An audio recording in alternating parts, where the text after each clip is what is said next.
1차 산업혁명이 18세기 중엽 영국에서 시작되어서요.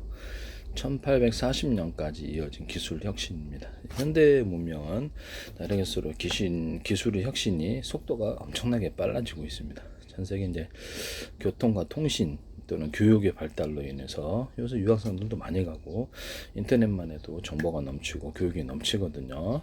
지식이 이제 풍성해지는 이런 시기가 되겠습니다. 그래서 사람들이 제가 제일 중요하게 생각하는 것은 한 나라든 전 세계든 발달을 하려면 서로 사고팔고를 많이 하고 그 과정에서 새로운 상품을 개발하거나 기술을 개발하거나 이것이 이제 그 나라를 부강하게 하는 것이라고 제가 말씀을 드렸죠. 식량도 그렇고 식량보다 그렇고 서로 많이 거기에 참여해서 할수록 풍부해지는 거예요. 그래서 이 통화라는 기능은 그래서 키보드로 찍어서 이렇게 빛도 지워버릴 수 있고 키보드로 찍고 나눠주고 열심히 사고팔기 하는데 하나의 중개 기능을 갖고 있는 것이죠. 교환 작용을 하고 있는데요. 이 부분에 대해서 근본적으로 이해를 해야 되겠습니다. 한 국가를 경영하는 데 있어서 이 화폐라는 것이 무엇인가 또는 어떤 서로 그 나라가 인구수가 많으면 좋겠죠. 사고 파는 행위를 많이 하고 그로 인해서 교육을 좀 해줘. 뭘 아는 게 있어야지 하죠. 요새는 유튜브 같은 것 또는 구글에서 쉽게 교육을 접할 수가 있어요. 그래서 저도 이제 이걸 가지고 이제 과학기술 같은 것을 개발을 하는데 잠시 읽어보고 제가 좀 특이한 능력이 있어가지고 어떤 것을 문제 해결에 대한 능력이 조금 있는 것 같아요. 그래서 어떤 것을 딱 보면 그냥 알겠더라고요. 그래서 좀 특이하죠. 그래서 이거를 구글을 통해서 학습을 해가지고 지식을 늘려서 뭘 아는 게 있어야지 면장을 하고 아는 게 있어야지 과학기술을 개발한다 이거죠. 그래서 교육이 요새는 구글을 통해서 쉽게 할 수가 있어서 고급 기술도 많이 나와요. 그래서 구글을 통해서 학습을 하시라라고 말씀을 드리고 싶습니다. 네. 그래서 지식이 뒷받침된 채 수많은 상품과 기술을 개발하면 그 나라가 이런 행위가 많아질수록 엄청나게 비약적인 고도 문명을 고도 과학기술 문명 또는 군사적인 것도 당연히 거기에 반영이 되겠죠. 그 과학기술이 이런 부분을 말씀을 드립니다. 계속 그렇게 어떤 간단한 단순한 노동에만 이렇게 집착을 하는 이런 식으로 나라가 절대 발달할 수가 없다. 이런 부분을 말씀을 드립니다. 지식 서로 사고팔고 막 상행기를 많이 해야 되는 거예요. 상행기를 많이 해서 모든 사람이 그 노력에 참여해서 지식이 좀 더 풍성해지고 기술이 풍성해지고 상품이 풍성해지고 먹을 것도 풍성해지는 거예요. 이게 전 세계 돌아가는 원리입니다. 그래서 각 국가를 경영하는 입장에서는 이 부분에 집중해야 되겠습니다. 과학기술자만 이렇게 과학을 개발하냐? 아닙니다. 모든 사람이 요새는 구글을 통해서 쉽게 지식을 접할 수가 있어서 그 노하우를 가르쳐 주거나 이렇게 제자 교육이라 그러나요? 네, 그래서 그 사람에게 지식을 많이 전파할수록 제가 말벌한테 불려서 그래 이거는 좀 한 달 갈 것 같은데요. 네네. 말벌집 제거하느라고 거기 저기 수많은 사람이 한 사람이 기술을 개발하는 것보다 100사람, 1000사람, 10,000사람 우리나라 인구는 5천만이잖아요. 미국은 3억 4천이고 많은 사람이 참여를 해서 많은 사람이 지식을 얻고 교육을 통해서 요새는 구글을 통해 쉽게 지식을 접할 수 있어 좋은 시대 같아. 인터넷의 발달 지식이 한쪽에서 지식이 발달을 하거나 과학기술 발표 이렇게 전 세계 곧바로 이렇게 파급 효과가 큽니다. 그래서 날이 갈수록 앞으로 이렇게 옛날에 1차 산업혁명이 일어났던 거 상대도 안 되게 고도 문명이 확 바뀔 이런 가능성이 되게 높다. 기술의 이제 발달 속도가 엄청나게 빨라진다. 앞으로는 지식이 없으면 사회에서 뒤처지고 단순 노동하실 수밖에 없어요. 네.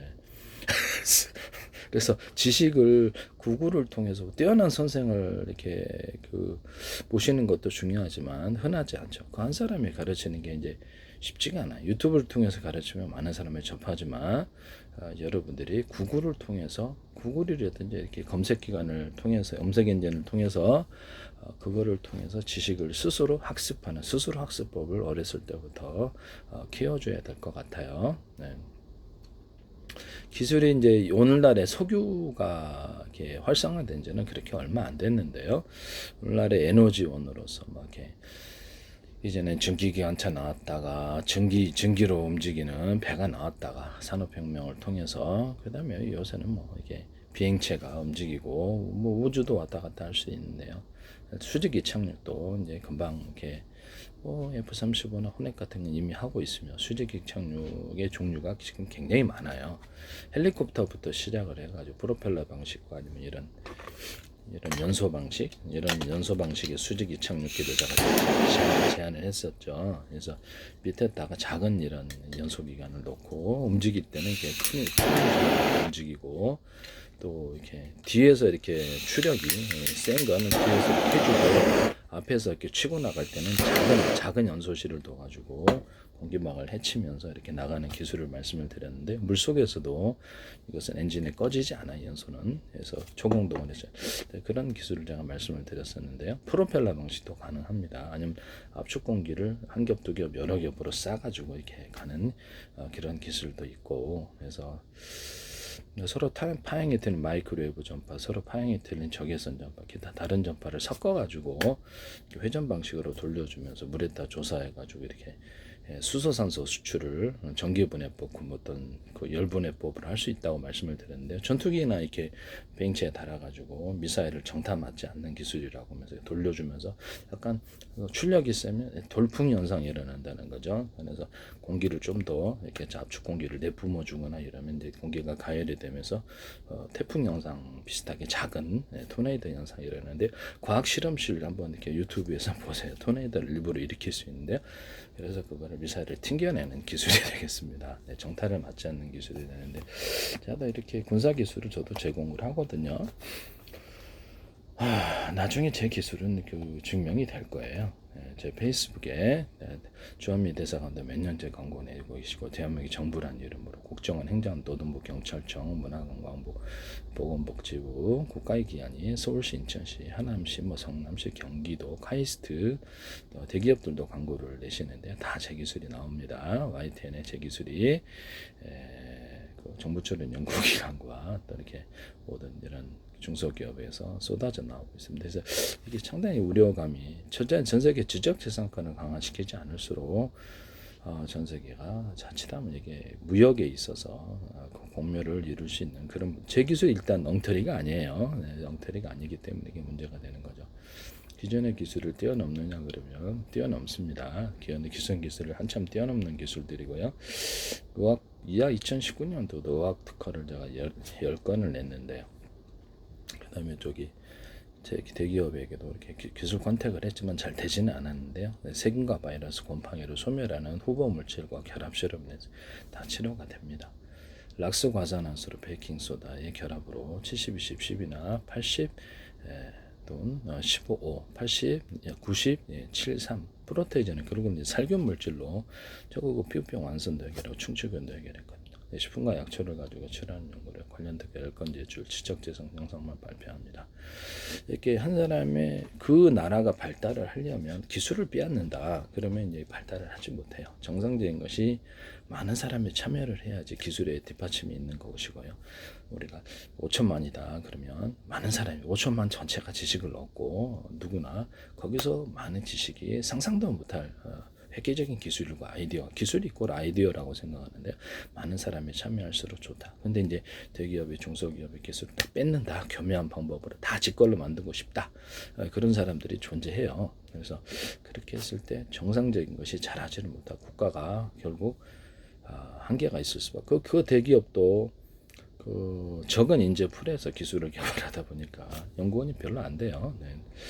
그러다 보니까 얼마 못 가서 이렇게 다른 나라의 기업들에게 또는 다른 나라의 기술에 따라잡히기 십상이죠. 그래서 보다 많은 사람이 참여. 우리나라 5천만이다. 미국이다 3억 4천이다. 모두가 참여하는 게 더 좋아요. 지식을 얻고. 그래서 수많은 학교보다는 학원을 차려서 수많은 기술을 전파하고 해서 수많은 상상도 못할 기술이 나오는 것. 그것이 이제 진정한 스타트업이다.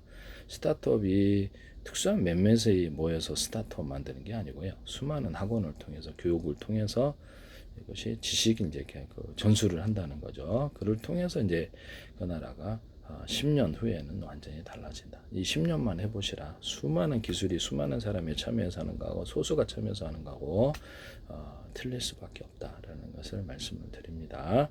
지금은 아주 그런 학원들이 많지 않기 때문에 대기업 차원에서 학원을 많이 만들 필요가 있어요. 학교보다는 학원이다. 이런 부분을 말씀을 드립니다. 앞으로 기술 발달은 각 나라에서 어떻게 교육을 많은 사람에게 참여하게 하고 지적재산권을 보장해주고 그 사람의 기술이 대기업이나 이런 데서 활발하게 사주느냐 또는 그것을 통해서 기술을 이렇게 기반으로 해 상품 만들어서 판매를 이렇게 쉽게 하느냐 이것이 그래서 누가 기술만 있으면 쉽게 돈 벌 수 있거나 뭐 그러면 그래서 그쪽이 이제 그 물꼬가 튑다는 거죠. 많은 사람이 거기에 참여를 해서 단순 노동하실 수밖에 없는 분들이 고도 지식을 익히게 되고 뭐든지 다 배우면 다 합니다. 그래서 고도식 거기서 나라가 발전하는 거지 단순 노동으로는 이제 힘들다. 그래서 그 나라가 발달을 하려면 많은 사람의 지식을 그렇죠. 우리 5천만이면 5천만 전체가 참여하는 게 낫다라는 거죠. 이런 부분을 말씀을 드립니다. 그래서 방송에서도 이런 지식을 과학적인 지식이다 그런 좀 그런 쪽으로 예능도 좋지만 예능도 재밌죠. 재밌는데 이런 것을 많이 재밌게 과학기술을 이렇게 설파를 해주는 게 더 낫다. 뭐 뜬구름 잡기식의 이상한 이렇게 그런 이론을 하는 것보다 구체적으로 실생활에 사용할 수 있는 그런 좀 유튜브도 좋잖아요. 유튜브에서도 그래서 이런 과학 지식을 가르치는 이런 것들이 학원들이 진짜 많아져야 되겠다는 난 생각을 하거든요. 대기업도 여기에 집중하고 국가도 여기에 집중을 해야 될 것 같은데요.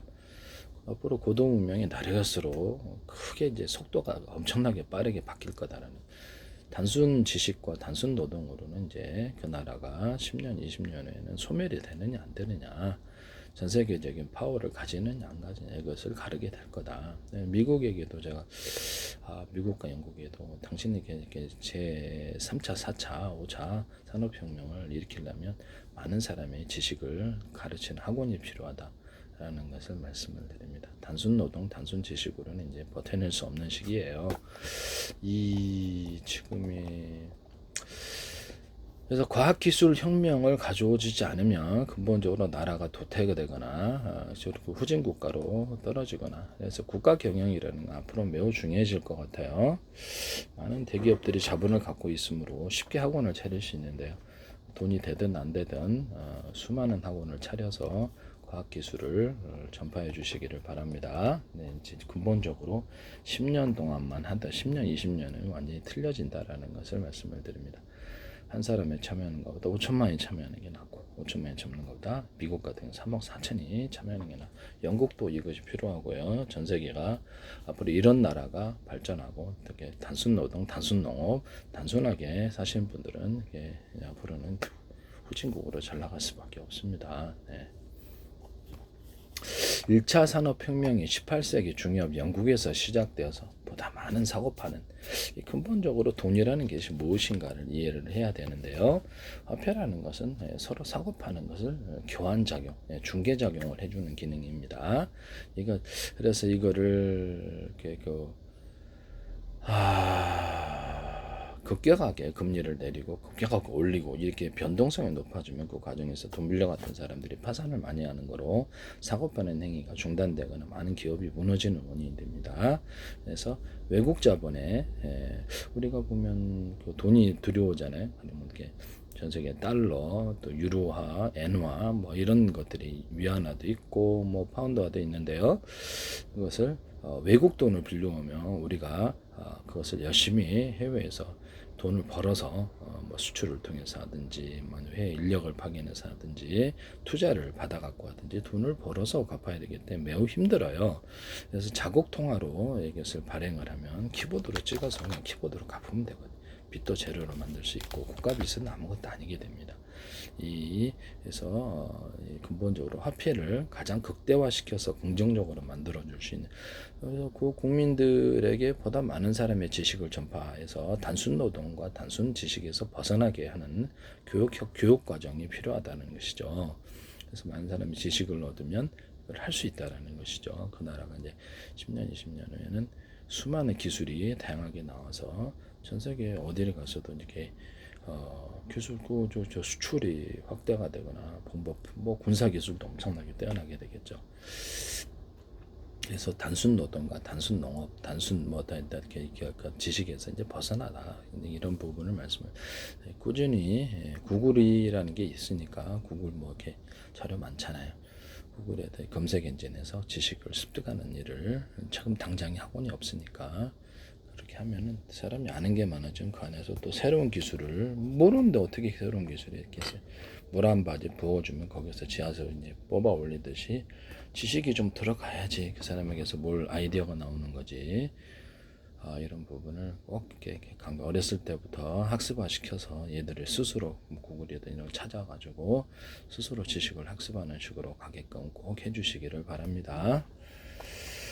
18세기 중엽 영국에서 1차 산업혁명이라 1840년까지 기술 혁신, 수공업에서 전기관과 기계 동력을 이용한 기계 생산 방식으로 전환해 대량 생산. 여기서부터 이제 그 불과 지금 1940년 그다음에 거의 200년 가까이 됐는데 200년 동안에 우리 고도문명을 엄청나게 축약해서 전 세계가 빠르게 됐습니다. 그래서 이런 부분을 앞으로는 더 이 시기 고도 문명 기술 혁신이 앞으로는 상상도 못할 기술들이 나오게 될 것이다라는 것이죠.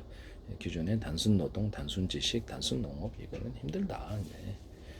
그 나라가 뒤처질 수밖에 없다는 것이죠. 그 기술은 군사 무기에도 적용이 됩니다. 1760년에서부터 1840년까지 진행됐던 부분인데요. 거의 뭐 100년, 좀 80년 동안 진행됐네요. 1차 산업혁명이. 수력과 전기기관의 핵심 능력. 마차로 끌던 데서, 소로 끌던 데서 수력과 전기기관이 핵심인데, 그래서 석탄 떼어가지고 전기를 갖다 열을 딱 발생을 시켜주고, 이제 그걸로 이제 이렇게 그 바퀴를 돌리는 이런 시대가 됐거든요. 바퀴를. 그러다 보니까 여기서 이제 석유가 이제 나중에는 이제 이게 석유가 처음에는 석탄이었죠. 처음에는 석탄이었다가 좀 더 같은 연료 부피 대비해서 파워를 발생시킬 수 있는 게 석유 이제 그다음에 또 가스 뭐 그다음 나중에 또 원자력도 나와요. 그래서 현대 문명과 에너지 분야가 앞으로 이렇게 어떻게 해서 연결이 돼 있는가. 그래서 여러분들 집에서 전기 하든지 난방 하든지 가스 아니면 전기거든요. 전기는 이제 그 어떤 원자력 발전, 뭐 석유 발전, 석탄, 가스 발전, 뭐 다양한 발전에 의해서 그것을 이렇게 전기를 생산하는 거예요. 그래서 단가 대비해서 제일 좋은 게 이렇게 그 투입 비용 내에서 제일 좋은 게 원자력이거든요. 이런 부분을 말씀을 드립니다. 그래서 현대적인 문명은 이 에너지원이 원자력이냐, 석탄, 석유, 가스 뭐 이런 거냐, 이런 거하고도 관여가 돼 있고 그래요. 네네. 지금도 역시 전기 발전도 하고 화력 발전도 다양하게 하는데요. 네. 뭐 수력 발전을 통해서도 전기를 얻고 그래서 앞으로는 이게 전기 시대가 될 것 같은데요. 제가 보기에는 전기가 일단 상대적으로 깨끗하고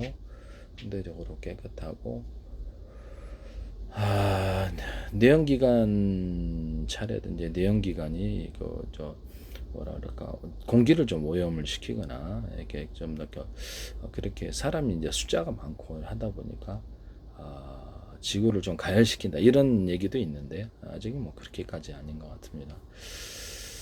뭐 바다 같은 게 데워진다 그러면 바다에서 전 세계가 이론적으로 전 세계가 차가운 물을 생산해 버리면 돼요. 네. 뭐 이렇게 가령 이렇게 프로펠러 방식으로 금속을 달아서 바닷물에서 돌려준다는 거죠. 차갑게 하는 에너지원을 만들어서 뭐 집안에 냉방하듯이 물도 냉방할 수 있습니다. 그렇게 해서 전 세계 바다가 데워지면은 그거를 막 전 세계가 동시에 전 세계 나라가 참여해서 차가운 물을 만들어내 준다는 거죠. 그래서 100만 개 만드는 것보다 1000만 개, 1억 개를 만들어서 차갑게 만들어주면 이 부분이 바닷물에 의해서 지각 활동, 이렇게 화산 활동 이것과 관련에 대해서 물이 빨리 데워지는 것 같아요. 바닷물도 빨리 이렇게 가열되어 데워져서 전 세계 온도 변화가 있어서 좀 문제가 있는 것 같은데 내연기관 사람들의 숫자가 많아지고 이제 자동차 같은 거 많아지고 이러다 보니까 거기서 가열되는 이렇게 공기가 좀 가열이 되는 거죠. 그래서 온난화 뭐 이렇게 관련이 돼 있는 것 같은데 공장에서도 돌리고 그래서 여기서 방법은 있다. 남극 같은 데는 북극 같은 데서는 그래서 얼음 생산해서 띄워라. 저기 이렇게 비가 녹으면 얼음 생산을 갖다 이렇게 스키장에서 이렇게 뿌리잖아요. 눈 같은 거. 그렇게 바닷물을 통해서 얼음을 생산하고 이렇게 만들어주면 되는 일이에요. 그것이 이제 많은 사람이 참여해서 만들어주면 좀 더 차갑게 되는 거죠. 네, 그런 단순한 생각을 하셔야죠. 네, 복잡한 건 아닌데. 앞으로는 이 과학기술이 교육, 그 다음에 많은 사람의 지식을 통해서 지식을 거래하거나 그런 지식을 통해서 쉽게 창업하거나 돈 벌 수 있는 그쪽으로 가는 나라는 성공하고 그렇지 않은 나라는 이렇게 후진국으로 퇴보하게 될 거예요. 전 세계가 이제 기술이 평준화된다 그러나 일반적인 기술은 평준화될 것으로 보이고 있고요. 현재 그 수출 중심의 나라들이 있지 않습니까? 수출 중심의 미달러화 중심으로 해갖고 아시아 쪽으로 경제가 완전히 기울고 있는데요. 그래서 중국을 기점으로 해가지고 이렇게 수출액이 많은 나라가 한국, 일본, 대만 이래요. 다른 나라들도 이제 기술이 이제 평준화돼가지고 기본 기술은 앞으로 다 갖추고 웬만한 것은 다 만들 것 같아요. 전 세계 각 나라가. 교통, 통신, 인터넷의 발달로 인해서 지식이 평준화된다는 거죠. 그래서 앞으로 이렇게 평범한 이런 지식으로는 그 기술 우위를 또는 이렇게 또 그로 인해서 기술 이유를 바탕으로 한 이렇게 물건 수출을 하기가 좀 힘들어질 것이다. 저는 그렇게 생각합니다. 전 세계가 공동으로 노력할수록 모든 물자는 풍성해지고 기술도 풍성해지고 식량도 풍성해질 것입니다. 모두가 모여서 전 세계가 사고 팔고 그 과정을 통해서 지식이 발달하고 기술이 발달하고 수많은 신제품과 신기술이 엄청나게 큰 혁명이 일어날 것 같습니다. 이런 흐름을 우리가 알아야 될 것 같아요. 그래서 웬만한 단순 기술로는 이제 되게 통하지 않는 시대가 왔다. 그러려면 많은 사람에게 교육을 시켜서 많은 사람에게 참여를 해주는 이게 교육의 혁신이 필요하다는 것이죠. 그 기술을 사고 팔고 이런 행위를 금지해서는 안 되는 것이죠. 이런 부분을 말씀을 드립니다.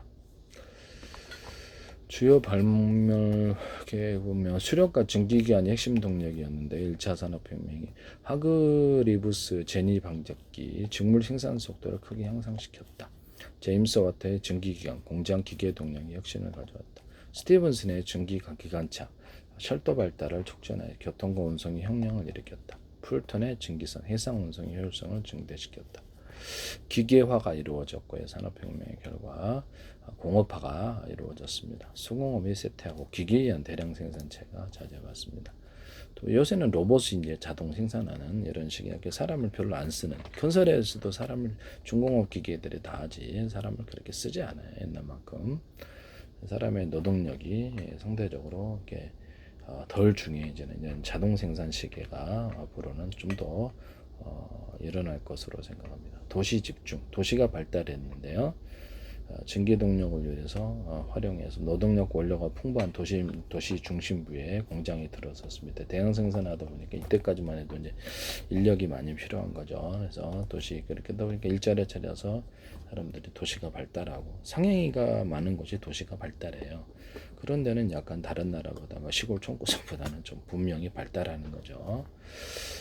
불빛도 화려하고 온갖 첨단 어떤 가전도 나오고 첨단 제품들이 엄청 나오고 자동차도 많아지고 사람이 모여서 그것을 사고 파는 행위를 많아지게 하니까 좀 더 나은 상품을 개발해서 하려고 그러니까 기술이 발달하고 그 과정에서 획기적인 제품들이 나온다는 거죠. 그 과정에서 이제 고도 문명이 도시를 중심으로 해서 이루어졌다라는 것이죠. 교통과 통신 발달, 철도와 증기선의 등장은 시장을 확대하고 세계 교역량을 증가시켰다. 그래서 전 세계가 요새는 교통, 통신 또는 인터넷의 발달로 인해서 지식이 흔해졌습니다. 흔해졌는데 여전히 사람들은 단순하게 도박, 유흥, 쾌락, 섹스 이렇게 단순 노동에 단순하게 사는 사람들이 있어요. 그러니까 인간에게 있어서 가장 어떻게 보면 동물과 차별점이 있는 것이 그리고 과학 문명을 이룰 수 있는 지식인데요. 수많은 신기술을 만들어내고 신제품 만들어내고 문명을 만들어내는 능력인데요. 이 부분을 쇠퇴시키고 사람들이 단순하게 쾌락을 따라서 그렇게 사시면 그 국가 자체가 경쟁력이 없어지게 돼요. 그래서 그 개인도 인간에게 있어서 좀 더 재능을 부여를 하고 지식을 좀 공부하고 그다음에 거기서 과학기술도 내고 이런 것이 좀 앞으로는 좀 크게 활성화돼야 될 것 같아요. 그래서 이런 부분이 상대적으로 쇠퇴를 하면은 그 나라가 이제 이게 망하는 지름길이 된다 이 말씀입니다. 단순한 지식으로는 이제 이렇게 전 세계에 팔 제품도 없을 거다. 이제는 전 세계가 봐라 이제 앞으로 이게 기술 평준화가 이루어져 가지고 웬만한 상품으로는 사고 팔기 힘들다. 그 나라의 자원이 부족한 나라는 작업자족이 안 되는 나라는 진짜 골치 아플 거다. 전 세계 앞으로 화두가 작업자족일 수도 있어요. 자기네 생산 제품 다 자기가 만들 거라는 거지. 과학기술에 올인하지 않으면 이건 힘든데 한 사람이 이렇게 과학기술 개발하는 것보다 5천만, 우리나라 5천만, 미국은 3억 세대. 이게 뭐 많은 사람이 참여해서 하려고 그 기술을 사고 팔고 대기업에서 못 뺏어가게 만들어줘야 되는 거예요. 대기업도 이제 무너지게 돼 있습니다. 네. 왜냐면 획기적인 기술이 수많은 사람의 어떤 기술 참여로 인해서 되는 건데 그걸 원천적으로 막아버리기 위해서 뺏어버리면 결국에는 이렇게 무너진다는 거죠. 대기업도 이런 부분을 다른 데서는 기술 하나가 그동안의 어떤 기술을 완전히 작살내고 대기업을 순식간에 무너뜨릴 수 있는 시기가 앞으로 매우 빨라질 거라는 거죠. 되게 시장에서 절대 우위를 가지고 시장 점유율이 크다고 생각하는 사람 획기적인 기술 하나로 그냥 한순간에 깡통거지가 되는 시기가 온다는 뜻입니다. 네. 이런 기술 흐름의 변화, 전 세계적인 흐름의 변화를 이해를 해야 되겠습니다. 교통, 통신, 인터넷의 발달로 이렇게 됐다. 교육의 발달로. 구글을 통해서 학습해라는 거죠. 저도 그러고 있습니다. 네. 생산성이 크게 향상되면서 값싼 제품의 대량 생산에 이것이 전 세계에 있어서 옛날에 막 농업 중심으로 살던 나라가 이제는 뭐 물자도 풍성해서 요새 그렇죠. 먹을 것도 풍성하고 식량도 풍성하고 뭐그 사회가 아니 고도 문명을 이루는 거죠. 생산성이 크게 향상이 됐다. 이런 부분을 봉건적 사회에서 농업 중심의 사회에서 공업 중심의 사회로 전환되었다.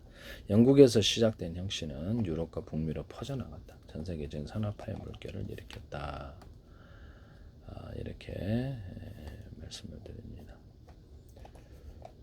2차 산업혁명은 전기와 대량 생산 체계를 만들었습니다. 원동력을 이제 석탄 중심에서 전기 발전해서 석탄 중심에서 이제 전기로 바뀌게 되고 대량 생산 체계를 3차 산업혁명은 컴퓨터와 인터넷으로 정보와 자동화를 이루었다라는 것이죠. 컴퓨터의 발달 그로 인해서 스마트폰 같은 기기가 나오거나 이런 데도 TV 같은 기기가 나오거나 이렇게 되는 거죠. 앞으로는 이제 TV도 크게 달라질 것 같은데요. TV가 이제 TV를 통해서 전 세계 통신이 가능할 거예요. TV를 통해서 SNS도 하고 이런 식으로 컴퓨터 인터넷의 결합을 컴퓨터와 TV의 결합을 제가 말씀을 드렸거든요. 그래서 이걸 하시면 제 기술이다라는 것을 말씀드립니다. 컴퓨터 TV의 결합으로 앞으로는 그렇게 될 것이다라는 것이죠.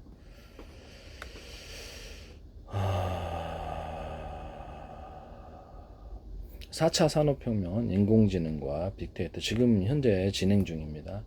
인공지능과 빅데이터, 사물인터넷 융합되어 지능화되고 초기화된 초연결된 사회를 만드는 혁명입니다. 로봇과 또 AI 로봇 또는 컴퓨터 걔네들이 지능을 갖추게 됐다는 것. 인간처럼 휴머노이드 로봇처럼 이해하기 쉬우려면 우리가 인간이 또 다른 생명체를 생명체라기 기계지만 만들어서 이것이 획기적으로 발전하게 될 거다. 이제 앞으로 이런 상품들이 이렇게 뭐 로봇 같은 로봇타인, 로봇 같은 이런 로봇 가상 가사동 이런 것들이 흔해질 거라는 거죠. 아직 조금만 있으면 이제 사람과 별 외부에 있어 약간 떨어져서 보면 전혀 차이를 못 느낄 수도 있다라는 것을 말씀을 드립니다.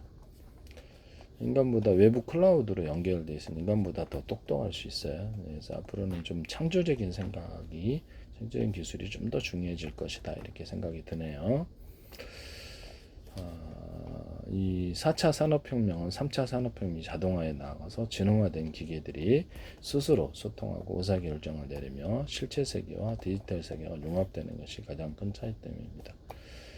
이런 부분을 좀 가상세계를 앞으로 구축하려는 노력들이 존재할 것이다. 지금 인터넷을 통해서 전 세계 모든 컴퓨터가 하나로 묶어서 우리가 그 안에 채팅도 하고 유튜브도 하고 전 세계 정보를 공유를 하는데요. 이런 부분들을 가상세계에서 SNS가 발달하고 또 하나의 세계가 이렇게 인터넷 공간 안에 또는 인터넷이라는 게 컴퓨터 열 대 있으면 인터넷이거든요. 서로 간에 묶으면 인터넷이라는 전 세계에 수십억 대의 컴퓨터가 연결된 게 인터넷이다라는 걸 생각하시면 되겠습니다. 그 안에서 하나의 어떤 가상 공간, 현실 공간에 떨어져서 가상 세계 속에서의 가상 공간의 세계가 구축이 될 것이다. 이렇게 저는 보고 있거든요. 이제 단순한 것으로는 살아남기 힘들어요. 4차 산업혁명은 지능함의 초연결, 인공지능과 빅데이터, 그래서 사물 인터넷, 로봇공학과 융합기술, 앞으로 AI라든지 휴머노이드 로봇 이런 것을 통제하는 기술도 매우 중요하게 될 것이 아닐까. 미래에는 뭐 이것들이 인간을 통제해가지고 위험하게 되지 않을까 이런 두려움을 갖고 있는 것 같아요. 전 세계적으로는 모든 지식이 부분적인 학문에서 융합 지식으로 갖고 있는데요. 물리세계, 디지털세계, 생물세계 융합화해서 경제와 사회 전반에 영향을 미칩니다. 그래서 구글을 통해서 다양한 지식을 이렇게 얻어서 융합적인 지식으로 하는 건 어렸을 때부터 교육을 시켜야 된다. 정보통신기술 ICT를 기반으로 해서 사물과 사물이 인터넷으로 연결되는 초연결이 특징이다. 그래서 이런 부분을 지능화, 기계와 제품이 스스로 판단하고 행동하는 지능화가 핵심이다. 맞춤형 서비스, 지능화된 제품과 공장이 고객 맞춤형 서비스를 가능하게 한다. 이런 부분을 말씀을 드립니다.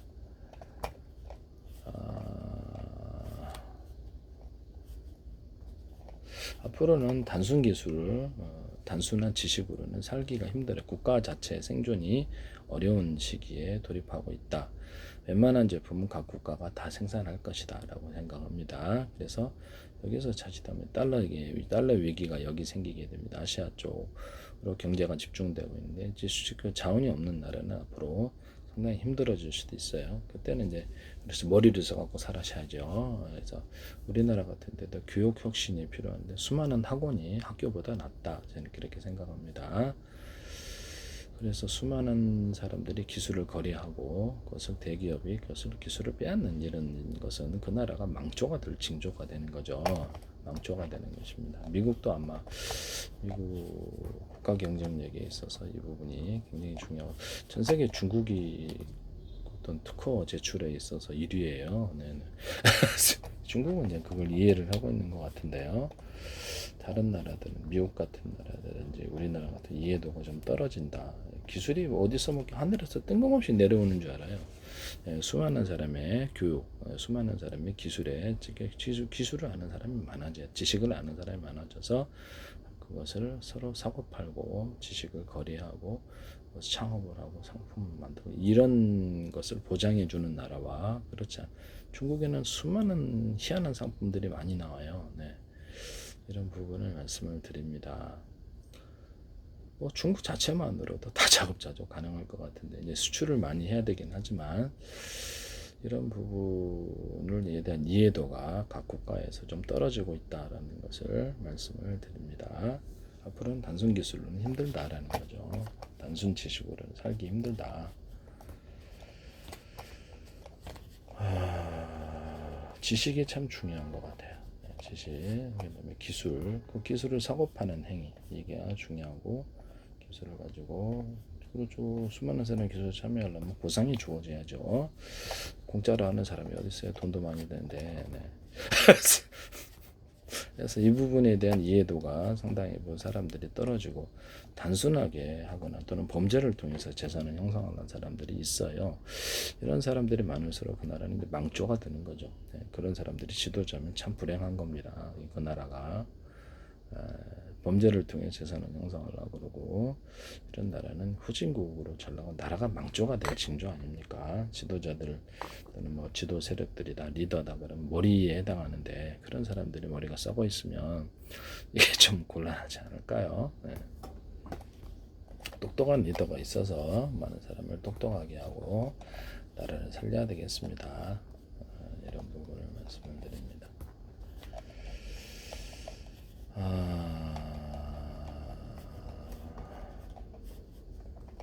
지금 석유에서 석유 가스 시대에서 이제는 앞으로 원자력 시대에서 수소 중심으로 이제 가게 되는데요.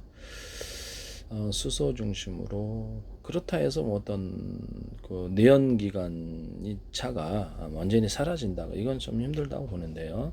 이제 그 면만 없애면 될 거 아니에요. 네. 내연기관차가 갖고 있는 어떤 장점이라는 게 존재하니까요. 전기를 만들 때는 뭐 다양한 방법에 전기를 만들 수 있지만 원자력, 그다음에 수력, 그다음에 뭐 석탄, 석유, 가스 뭐 다양한 연료에 의해서 이루어져. 어차피 그거를 태워가지고 이렇게 발전을 전기를 생산하는 거라서요. 완전히 사라지긴 힘들다. 그렇지만 현재 와서 지금 수소 경제에 등장한 이렇게 물을 전기 분해한다든지 다양한 방법으로 해서 수소를 이제 기존에 뭐 천연가스라든지 이런 것을 통해서도 할 수 있지만 수소를 전기분해, 물을 전기분해하는 식으로 해갖고 대량으로 갈 수도 있어요. 그래서 그러면 석유, 가스 이제 경쟁자가 등장하게 되는데 기존에 중동이라든지 러시아라든지 석유 중심의 나라들은 한결 경제적으로 이제 궁핍해질 수 있는 그런 시기나 자기들이 모르는 것 같아요. 수소혁명으로 인해서 경쟁자의 등장은 한쪽으로 일방적으로 가격을 이렇게 석유가스 올리고 내리고 쥐락펴락 이렇게 할 수 없는 시기로 가고 있는 거고요. 완전히 사라지긴 힘들어요. 석유가스가 힘들지만 예전만큼 절대적인 지위를 못 누리게 될 것이다. 이런 것을 말씀을 드립니다. 그래서 중동 같은 데나 러시아 같은 데나 석유 가스 팔아가지고 하는 데는 이제 앞으로 자기네 살 길을 찾아서 과학기술에 투자를 그놈 그 축적된 자본을 엄청나게 해야 될 것 같아요. 제가 보기에는. 자, 이런 부분은 식량 같은 경우는 식량도 각국의 자급자족 노력이 필요한데요. 식량 같은 거 전 세계 식량 생산을 볼까요? 전 세계 식량 생산 순위는 먹을 거 없으면 못 살죠. 주요 곡물인 쌀, 밀, 옥수수 생산량 1위가 중국입니다. 그 다음에 인도, 러시아, 미국 등이 상위권을 차지한다. 미국은 다양한 식량 품목에서 2위를 차지하며 생산 강국이다. 브라질은 옥수수, 오렌지 생산에서 강세를 보인다. 자급자족을 어느 정도 하는 나라와 하지 않나. 외국에서 다 물건을 다 수입해 오잖아요. 뭐 쌀이라든지 밀이라든지 기타 생필품 같은 것도 수입해 오면 외국에 달려 있게 되는 거예요. 그래서 그 나라 통화를 찍어서 이것도 농업을 활성화 시켜주고 최대한 자급자족을 이루어줘야 됩니다. 이런 부분을 말씀을 드립니다.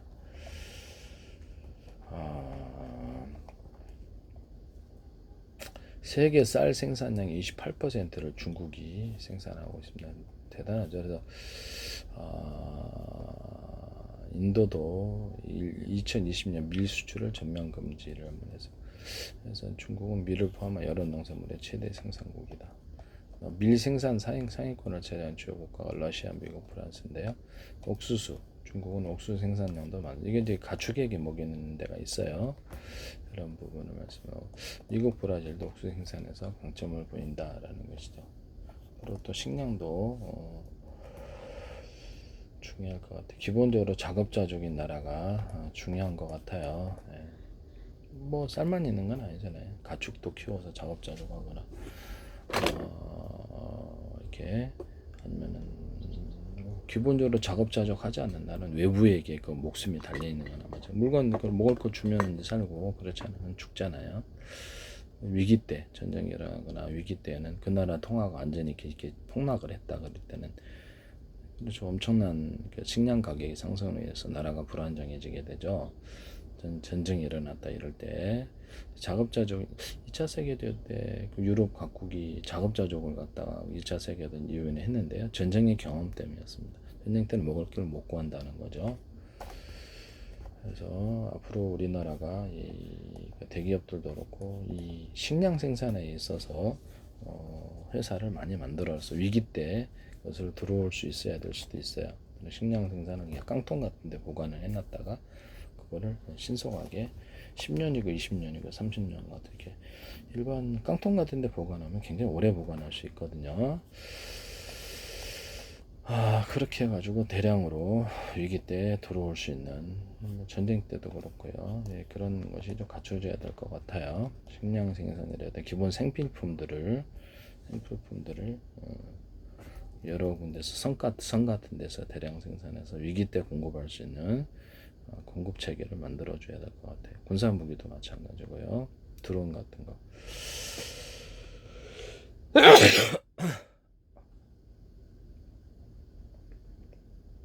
바나나는 인도가 세계 바나나 생산에서 압도적인 위치를 차지한다.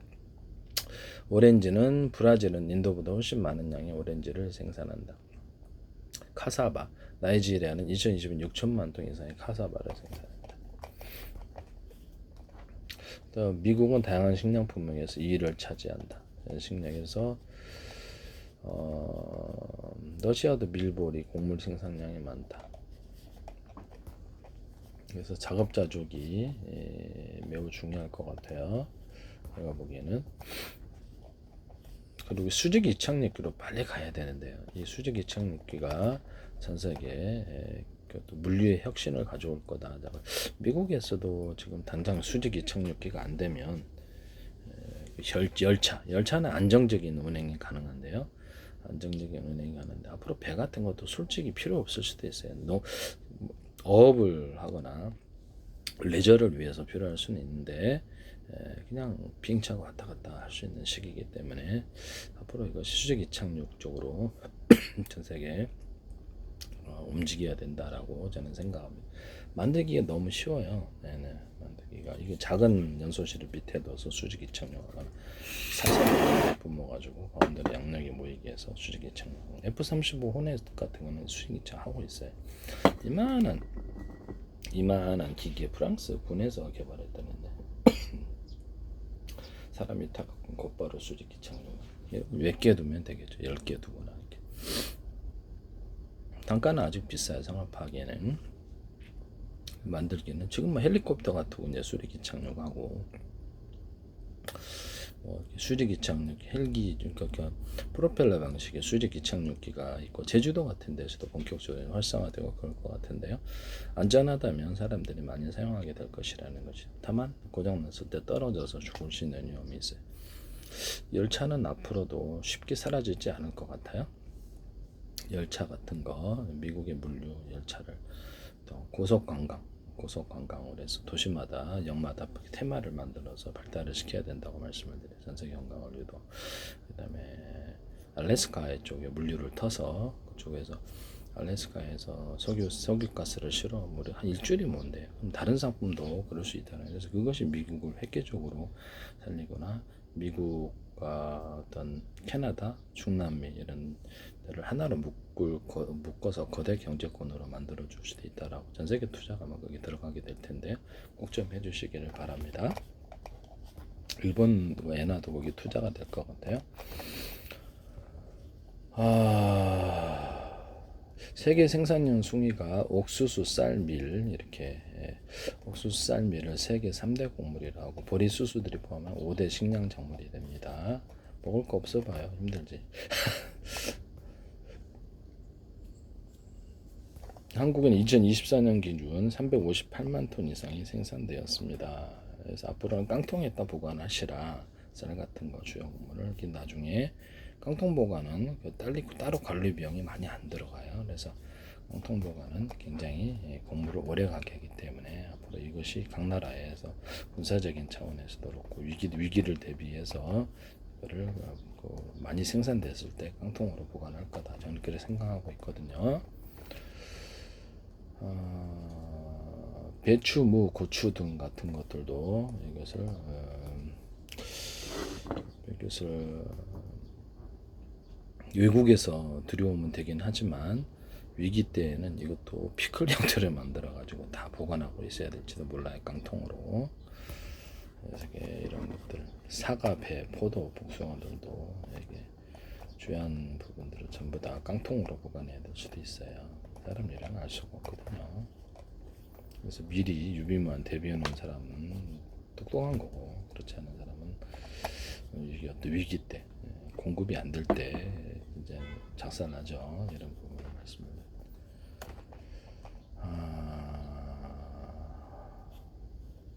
부패가 안 된다면 계란 같은 것도 앞으로 좀 더 까가지고 액상으로 만들어 갖거나 고용으로 만들어 갖고 대량 보관해야 될 것 같은데요. 위기 때 도움이 되는 것이죠. 전쟁 때나 이렇게. 2024년 7월 10일자 뉴스인데요. 우리나라는 연간 국내 곡물 수요량이 2,300만 톤인데 1,800만 톤을 수입해요. 그래서 세계 7대 식량 수입국입니다. 그래서 이 부분이 상당히 앞으로 문제가 있을 수도 있다. 깡통에다가 주요 곡물들을 보관해야 된다라는 것을 말씀을 드립니다. 그만큼 관리 비용도 그렇게 별로 안 들어요. 네. 2022년 기존 사료용을 제한 국내 식량 자급률이 49.3%, 사료용을 포함해서는 곡물 자급률은 22.3%입니다. 그래서 되게 낮죠. 사료용으로 많이 수입을 하나 본데요. 벼, 밀, 옥수수를 묶어서 세계 3대 곡물이라고 칭하는 문화권의 주식으로 활용된다.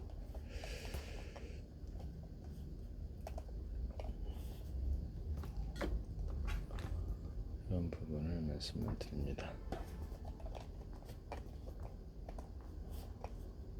벼, 밀, 옥수수, 보리, 콩이 5대 작물입니다. 벼 같은 거는 아시아 지역의 주요 식량인데, 콩도 기름이 필요, 콩기름, 단백질, 바이오 디젤로 바이오 연료로도 사용하던데, 단백질이 풍부한 식용품, 사료 및 산업용으로 널리 생산된다. 자, 전 세계 석유 가스 생산 순위 볼게요. 전 세계 석유 생산량 순위는 미국이 1위입니다. 미국이 1위고 러시아가 2위고 그 오일샌드 영향이 좀 큰 것 같은데요. 미국인이 러시아가 2위고 사우디아라비아가 3위입니다. 천연가스 생산에서는 미국이 높은 순위를 유지하고 이란과 사우디아라비아 생산량은 안정적인 추세다. 이렇게 미국이 전 세계에서 미국과 중국이 산업으로 좀 더 에너지를 소비를 좀 많이 하는 편이에요. 천연가스 석유 생산량 순위가 2025년 5월 기준 미국 1위, 2위가 러시아, 3위가 사우디아라비아 이렇게 되어 있습니다. 천연가스 생산량 순위가 미국, 중국, 인도, 인도네시아 등의 생산량이 증가했다.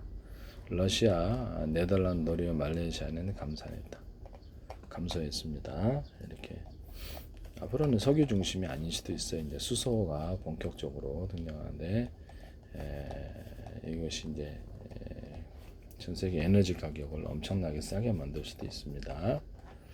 전 세계 석유 매장량 순인데요. 이게 진실인지는 알 수 없어요. 랭킹 연구에서 나왔는데 자료를 보면 구글인데요.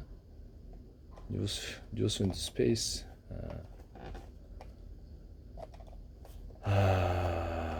이게 알 수가 없죠. 베네수엘라 매장량으로 해서는 베네수엘라가 경제적으로 굉장히 지금 궁핍한 상태인데요. 뭐 때문에 그럴까요? 석유를 많이 매장량에 있어서는 베네수엘라가 엄청 많아요. 그래서 관심 있는 데가 있다라는 거죠. 그래서 미국도 베네수엘라 갈등이 좀 있죠. 매장량에 있어서는 뭐 이렇게 1위가 3,038억 배럴로 얘기해요. 사우디아라비아가 2,975억 배럴. 근데 이게 진실인지는 알 수 없죠. 캐나다가 의외로 높네요. 1,681억 배럴, 이란이 1,578억, 이라크가 1,450억 배럴, 러시아가 1,070억 배럴, 쿠웨이트가 1,015억 배럴, 쿠웨이트도 많네요. 그래서 아랍에미레이트가 978억 배럴, 미국이 688억 배럴 이렇게 되어 있습니다. 리비아가 484억 배럴 이렇게 되어 있습니다. 베네수엘라하고 사우디아라비아가 매장량이 많죠. 캐나다, 이란도 많네요. 이라크도 꽤 많습니다. 그래서 지금 제가 보니까 그러면 캐나다가 상당히 그 서방권에 있어서는 미국과 연결이 되고 이란, 이라크는 좀 약간 정세적으로 좀 불안정한 데가 있습니다. 러시아는 뭐 자기네도 팔기 바쁘고 쿠웨이트가 의외로 이게 외장용이 높네요. 1015 캐나다가 1681 그러네요. 그 다음에 베네수엘라가 3038억 달러인데 진짜로 그런지는 알 수 없죠. 이런 부분을 말씀을 드립니다. 전 세계 원자력 발전을 볼게요.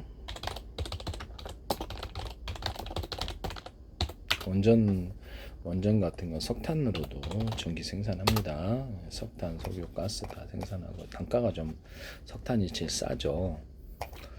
총 발전 용량 기준으로는 2024년 기준 가동 원자력 수로는 미국이 제일 많고요. 그다음에 중국, 프랑스, 러시아, 한국 단가가 싸죠. 원자력이 전기를 싸게 공급할 수 있는 원인이 되고 아니면 되게 비싸게 공급하거나 제한적으로 공급하게 됩니다. 그래서 원자력을 많이 사용하고 있어요. 근데 원자력이 한번 터지면 난리 나죠. 그래서 이 부분에 대해서 다들 원자력에 있어서 기술 혁신이 필요할 것 같아요. 제 기술은 이제 수많은 원자력 보일러 물통을 물 끓인다고 하면 보일러부터 이걸 100개, 1000개, 10,000개 만들어서 끓여서 한 군데로 이렇게 큰 어떤 그 보일러 탱크로 옮겨서 잠깐만 가야 할 만한 그걸로 전기 발전할 수 있다는 게 원리거든요. 이런 투자 비용도 그렇고 큰 사고가 안 일어나요. 그래서 얼마든지 크고 작은 이런 그 전기 발전이 큰 투자 없이도 각 지역별로 다 이루어져요. 지역별로 송전할 때 송전 손실이 있는데요. 그래서 앞으로 이게 그 제기술이 들어가야 될 것 같아요. 두산이라든지 전세 원자력에 있어서 작은 보일러 물통에서 끓여서 큰 물통으로 끓여가지고 옮겨서 거기 살짝만 가열하면 전기 발전할 수 있다는 원리를 사용하셔서는 안 되겠습니다. 이것도 아이디어니까요. 알아야지 보이는 겁니다. 석탄, 석유, 가스 발전할 때도 집안에서 작은 전기 주전자 방식으로 이렇게 전기는 8,500원 하던데 만원 그걸 해서 난방과 온수를 분리하자. 선방불 보고 고장 많이 나니까 그래서 그 물을 끓여가지고 그러니까 뭐 가스로 도시가스 싸잖아요. 그 물도 부을 수 있고 그래서 보일러 물통으로 이렇게 여러 군데에서 모듈 언오프식으로 3개다 5개다 그러면 전기 주전자 방식 끓였다가 이쪽으로 이렇게 물통에 모여주는 이런 방식도 있을 수 있어요. 큰 보일러통으로 물을 옮겨서 그걸로 이제 순환 펌프를 통해서 난방을 한다는 거죠. 엑셀관단 깔려 있으니까 난방 보일러 물 분배기 위에다 설치를 한다는 거죠. 어차피 보일러 돌릴 때도 전기가 사용이 됩니다. 그래서 이건 살짝만 가열해주면 돼서 1인 가구도 40%고 굉장히 획기적일 수도 있어요. 전기비가 전기 주전자 끓였다 해서 전기비 많이 나오신 분 계세요? 없죠. 이걸로 이제 이 방식으로 해가지고 이거 정수기도 이 방식으로 하고 이렇게 주방에 따뜻한 물 나오게 하는 것도 이 방식으로 전기 주전자 방식으로 3개짜리다 언오프식으로 해서 한 개만 이렇게 가동을 할지 2개만 3개나 할지 물량을 이렇게 조절할 수 있고요. 5개 하셔도 돼요. 그다음에 아이스 방식, 물을 차갑게 할 때도 펠티어 소자를 이용하든 작은 주전자 방식으로 해서 금방 작은 단위로 쪼갠다는 거죠. 물을 큰 단위가 아니라 큰 단위로 하면 그렇죠. 시간도 많이 걸리고 작은 단위로 냉각을 시키면 되게 빨리 이것은 모듈 단위로 3개, 5개 해서 전기비도 별로 안 들고 시원한 물 공급할 수 있어요. 네네. 얼음도 그렇게 만드시면 제 기술이 되겠습니다. 얼음도 냉장고 없이도 그냥 간단하게 휴대용으로 얼음을 딱 만들어주는 장치가 나온다는 거죠. 필터 소자 방식으로 해가지고 이렇게 작은 단위로 이만큼 물을 냉각한 거, 이만큼 큰 거를 물 냉각, 시간이 차이가 이거는 빨리 냉각할 수. 자, 이 정도의 가거름을 만드는 기기를 만들었다. 가거름 이만은 금방 만든다. 이만큼한 거를 모듈로 5개 만들었다. 그러면 금방 생산해낸다는 거죠. 이런 방식으로 가거름을 만들고 정수기나 냉장고나 기타 다른 데서 가거름 만들거나 시원한 물을 그렇죠. 얼음 아니더라도 시원한 물을 만드는 냉각기를 만들 수 있다고 제가 말씀을 드렸는데요. 쓰시면 제 기술이 되겠습니다. 휴대용으로도 이렇게 컵 단위로 하면 필터에서 냉각을 해서 차가운 물을 만들어주거나 금세 휴대용으로 가거름을 만들어주거나 살얼음을 만들어주거나 이런 기기가 있어요. 살얼음 만들어주는 건 보통 이렇게 식당에서 이렇게 냉면 할 때 살얼음 만드는 기기를 쓰는데요. 작은 단위로 만들어준다는 거죠. 그러면 금방 음료수를 시원하게 먹거나 이렇게 이런 기기를 만드시면 제 기술이 되겠어요. 주방에서도 이렇게 물 그릇이 있거나 샤워 화장실 같은 데서 이렇게 샤워할 때도 우리가 샤워하거나 뭘 할 때도 전기 주전자 방식으로 해주면 되게 편리할 거다 저는 그렇게 생각하거든요. 이런 통이 있다. 금속통이라고 합시다. 예, 금속통이 있는데 안에는 수십 개 수백 개 어떤 그 공기나 물이 지나다닐 수 있는 통로가 있어요. 금속 통로인데 차가 필터 소자를 이용하든 뭘 이용하든 차갑게 해주면 시원한 물도 공급하거나 시원한 바람을 공급하거나 이런 방식으로 해서 바람이나 물을 작은 단위로 쪼개서 냉각을 시키면 빠르다는 거지. 이게 되게 돈도 별로 안 들고 빠르게 차가운 물과 차가운 공기를 공급할 수 있습니다. 또는 여기다가 그것을 금속통인데 수십 개나 수백 개의 물이나 또는 이렇게 공기가 지나가는 통로를 만들고요. 거기서 가열을 해주면 뭐 석유 방식이든 가스 방식이든 전기 방식이든 연료는 상관이 없어요.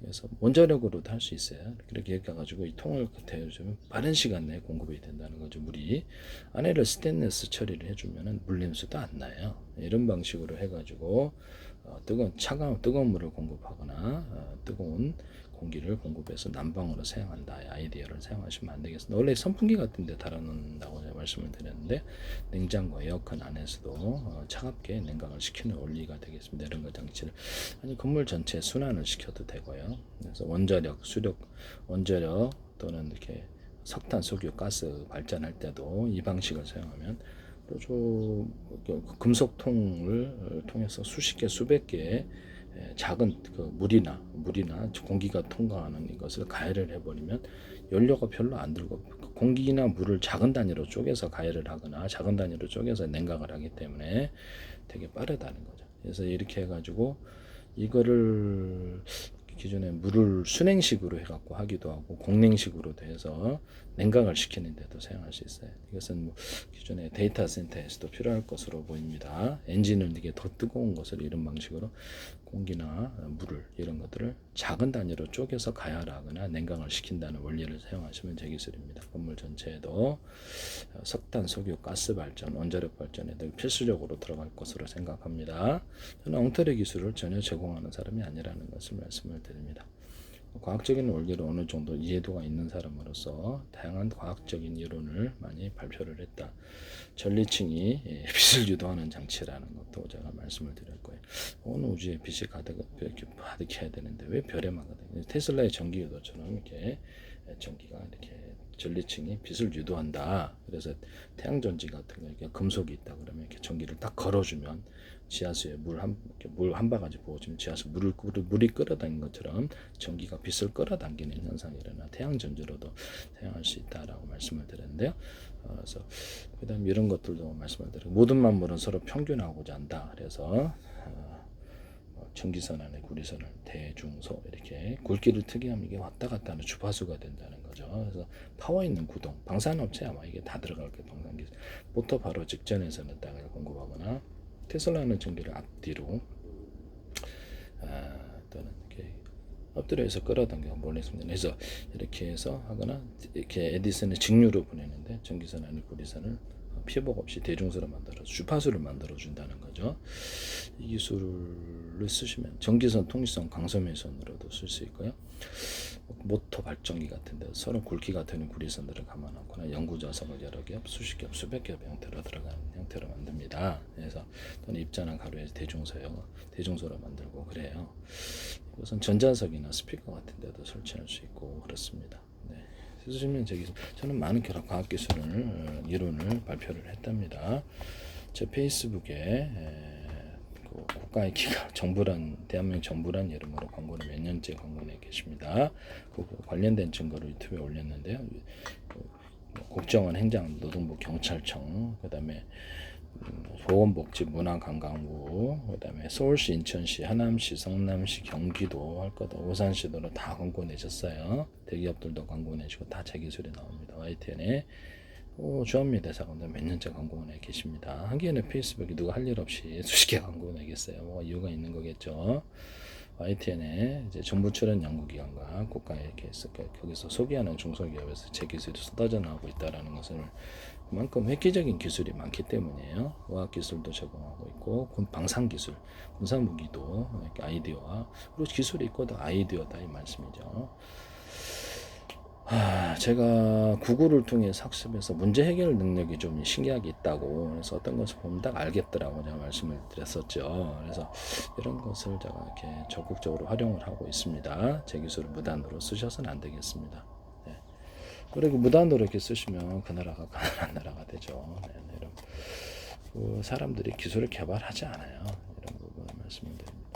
자, 원전수 가동 원전수 기준 2024년 7월 기준으로 미국이 92개 그리고 지적재산권 민영사를 갖고 있어 외국에 팔았을 때가 문제가 됩니다.